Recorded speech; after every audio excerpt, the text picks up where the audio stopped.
government is not ensuring that our food is healthy. The state government is not ensuring that our food is healthy. There is not an effective regulatory mechanism in place. I believe myself to be a victim of genetic engineering. The FDA does not require even to be notified by a biotech company if they're going to introduce a genetically modified crop. We're up against the best funded propaganda machine in the history of the planet. So the public here in the US are really participating in a giant experiment with their health and with their environment without their knowledge and without their consent. But these are companies with decades and decades of well-documented lying to the American public. Why should we believe them this time when they tell us, don't worry, these products are so safe they don't even need to be tested? Genetic engineering of food concerns me a lot in this country because I don't think most Americans are even aware of it. And it's not labeled because people wouldn't make a profit off of it if it was. They would decide not to eat it.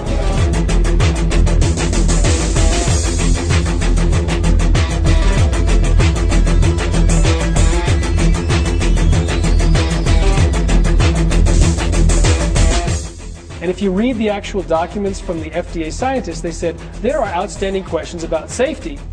Every one of these foods is on the market illegally.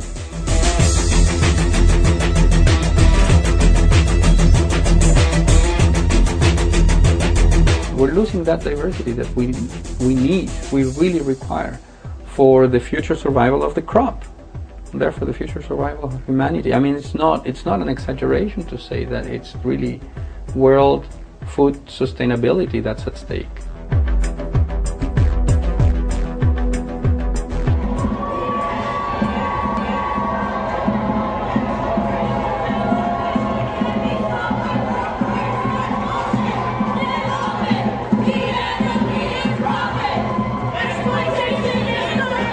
Well, the protests, I knew about them, yeah.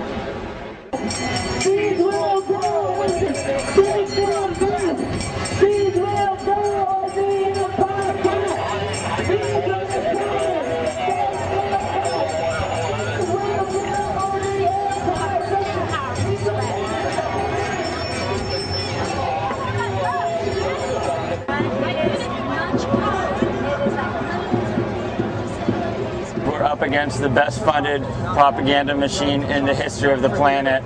And just as in the Iraq War, where the New York Times was forced to admit that they published a series of lies about the reasons for going to war, similarly they've been publishing lies about biotechnology. We have the strange situation where US food corporations are exporting GE-free food to Australia because people in Australia don't want to eat GE, and yet those same companies are providing GE food here in the US because you don't have any labelling laws in the US, so the public are really denied the right to know and are denied the right to say no to genetically engineered foods. So the public here in the US are really participating in a giant experiment with their health and with their environment without their knowledge and without their consent.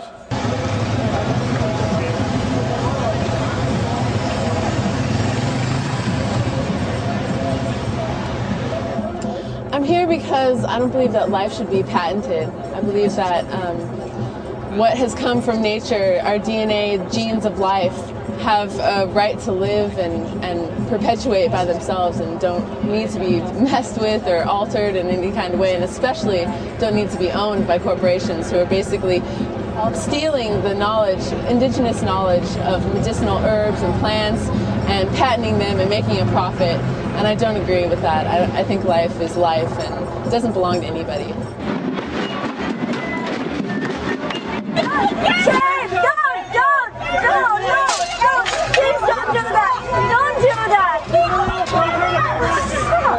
Get off the barricade! Get off the barricade! You don't need so many cops on one person, you know? You don't need so many people on one. You don't need so many cops on one person. You don't need so many people on one. You don't need so many cops on one. He's so little, listen to him. You don't need so many cops on one. You don't need so many on one person. You don't need so many people on one. What happened? happened here? Well, what's happening around the world, anyone who says no to GM foods or tries to have a say in the debate around GM foods, the cops jumped on this young kid, 8 of them, denying people the right to be able to videotape what they were doing, because while our newspapers are full of what happens in the prisons of Iraq, they do not want you to know what they do to resistance. How resistance has been criminalized in the United States of America, beacon of democracy and human rights. So that's what we just saw happening a couple of minutes ago. Or if you look at third world countries who are saying no to genetically modified food aid, we see USAID become the cop of the world, which jumps on them, threatening to cut off food aid. Or you have Senator Frist, who will introduce bills banning AIDS medications to African countries who are saying no to GM food aid. So that is the symbol. What we just saw is a symbol of that oppression and a technology being shoved down the throats of people, especially when they don't want it, whether it's farmers or consumers or third world communities or communities right here in the United States of America. At Monsanto, we know that the health of your family is important, which is why we have all of our products tested and get the US government to approve them.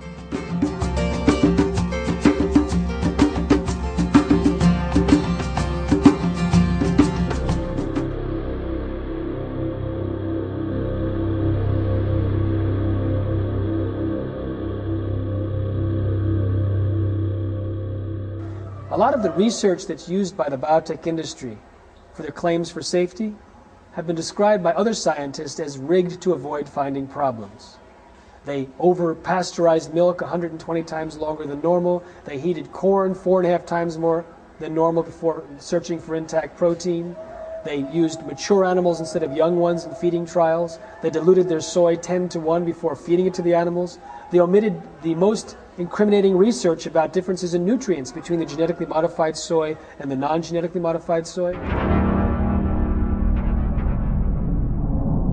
The federal government is not ensuring that our food is healthy. The state government is not ensuring that our food is healthy. There is not an effective regulatory mechanism in place. The FDA does not require even to be notified by a biotech company if they're going to introduce a genetically modified crop. Although most companies say that they participate in a voluntary consultation in which they meet with an FDA person to discuss safety. They can show the summary data, choose what data they want to show, and they receive a letter from the FDA saying that the biotech industry company believes its own foods are safe. One company was an exception. That's Calgene.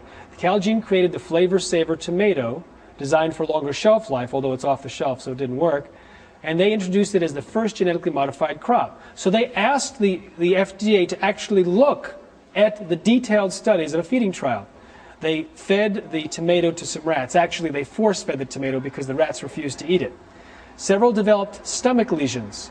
And if you read the actual documents from the FDA scientists, they said there are outstanding questions about safety related to these stomach lesions that have not been answered. And yet the FDA approved the Flavor Saver tomato. It also turns out that 7 out of 40 rats died within 2 weeks after eating the genetically modified tomato and were replaced in the study without explanation.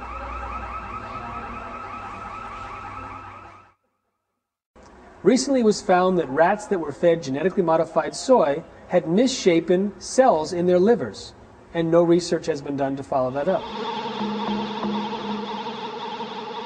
In June of 2003, scientists reported that the gene sequence of the inserted genes into crops had actually changed their order. They had re-scrambled. So the genetic inserts are not stable. Another laboratory confirmed this and found that it had changed in the same varieties in different ways that they had tested. So not only is it unstable and changing, it's not even uniform in the way it's changing. This is incredibly dangerous.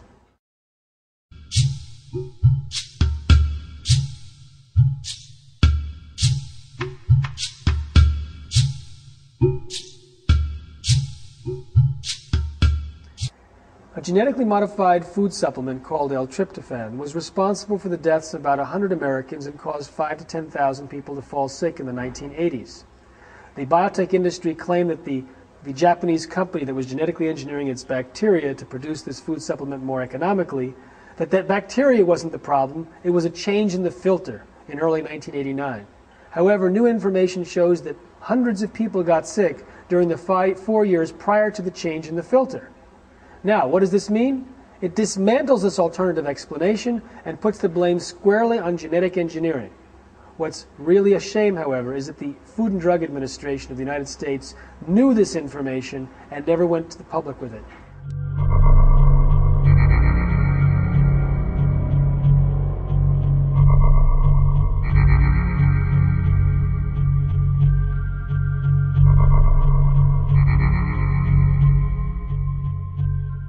In 1989, I took tryptophan for a 5-month period, and later came to find out that the tryptophan was essentially poison, and it was on the same level as a nerve gas poisoning or a pesticide poisoning.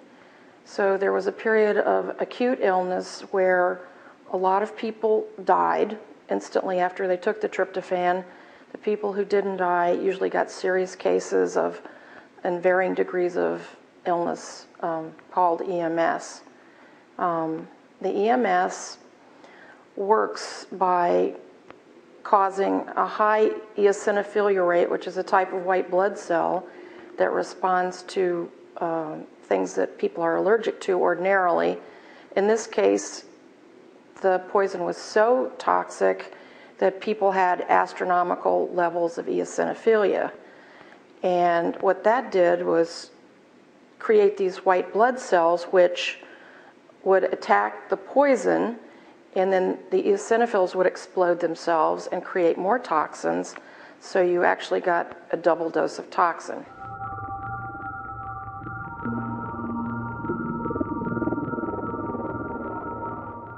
So when the investigation started, right in the very beginning, there was some evidence that came out at the time in documentation and other places that they had changed their manufacturing process. And they had done 2 things. The first thing was to genetically engineer the product, and the second thing was they changed their filtration process. And that was a cosmetic thing, where they wanted the tryptophan to look whiter or cosmetically more appealing. So the information came out initially, but then shortly thereafter, when they realized that they were in trouble and a lot of people in the United States were dying from it or getting seriously ill, the information disappeared, and it was believed at the time that it was burned in a fire, or that's what the story has always been.